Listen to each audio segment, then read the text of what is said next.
पता चला,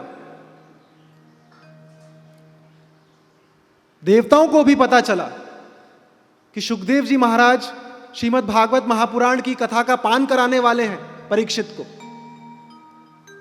पहुंच गए अमृत का कलश लेकर। परीक्षिते कथां वक्तुं सभायां संस्थितेषु के सुधा कुंभम गृहीत्वैव देवास्तत्र समागमन। जब इस बात का पता चला तो महाराज परीक्षित और सुखदेव जी के समक्ष देवता सुधा कुंभम, सुधा का यानी सुधा का अर्थ होता है अमृत का घड़ा, अमृत का कलश लेकर वहां पहुंचे। देवास्तत्र समागमन, देवतागण। ये देखिए सुखदेव जी महाराज के बारे में ये कहा जाता है कि वो किसी भी जगह पर सिर्फ उतनी ही देर रुकते थे जितनी देर एक गाय का दूध कड़ता है, और वो इस बात के लिए राजी हुए कि परीक्षित महाराज परीक्षित को वो कथा सुनाएंगे, और इस बात का फायदा उठाकर देवता वहां पहुंच गए। देवताओं की ये थोड़ी मति है, बुद्धि है, उनको ये लगता है कि हमारे पास स्वर्ग की संपत्ति है, अमृत है, तो हम कुछ भी पा सकते हैं, इसका प्रलोभन देकर किसी भी व्यक्ति से कुछ भी ले सकते हैं। लेकिन इस बार उनका पाला सुखदेव जी से पड़ा था।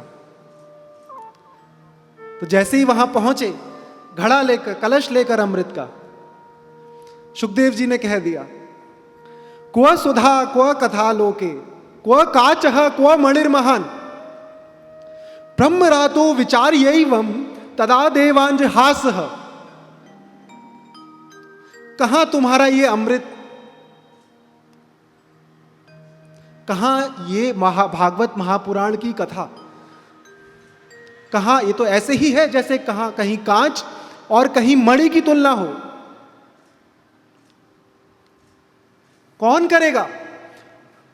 अमृत किसी मणि की तुलना किसी कांच से कोई कर सकता है? ये महत्व है इस महापुराण का। तो ये समझें आप क्या सुन रहे हैं, ये मैं भी समझूं मैं क्या आपको बता रहा हूं। तदा देवांज हासः, ऐसा कह के देवताओं की हंसी उड़ा दी। किसी ने पूछा सुखदेव जी ने ऐसा क्यों किया? तो यहां पे जो सुखदेव जी ने कहा, जिस कारण उन्होंने देवताओं को यह अमृत पान नहीं कराया, उस बात से हम ये सीखें। अभक्तांश विज्ञाय न ददौ स कथामृतम श्रीमद् भागवती वार्ता सुराणाम अपि दुर्लभ। अभक्त जानकर मना कर दिया, न ददौ। तो अब आप ये सोचिए,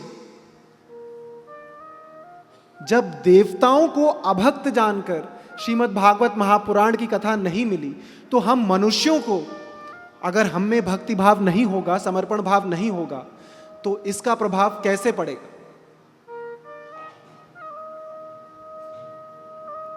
यही इसका महत्व है। देखिए, देश, काल और परिस्थिति के आधार पर कथाओं को बताने का जो तरीका है वो बदलेगा। ये कथा व्यासों की एक शैली है, खासतौर इस युग में जहां तर्क और वितर्क, अंग्रेजी में कहें तो लॉजिक, ज्यादा प्रिवेल करता है, ज्यादा चलता है।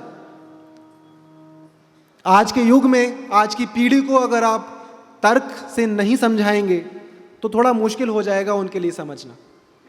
मेरा प्रयास रहेगा कि कथाओं में जहां मेरी बुद्धि की क्षमता होगी, मैं तर्क देकर भी समझाने का प्रयास करूंगा। लेकिन ये महत्ता की बात हो रही है, तो यहां भक्ति की बात हो रही है। नहीं दिया ये कथामृत, देवताओं को भी नहीं दिया, अभक्त जानकर मना कर दिया।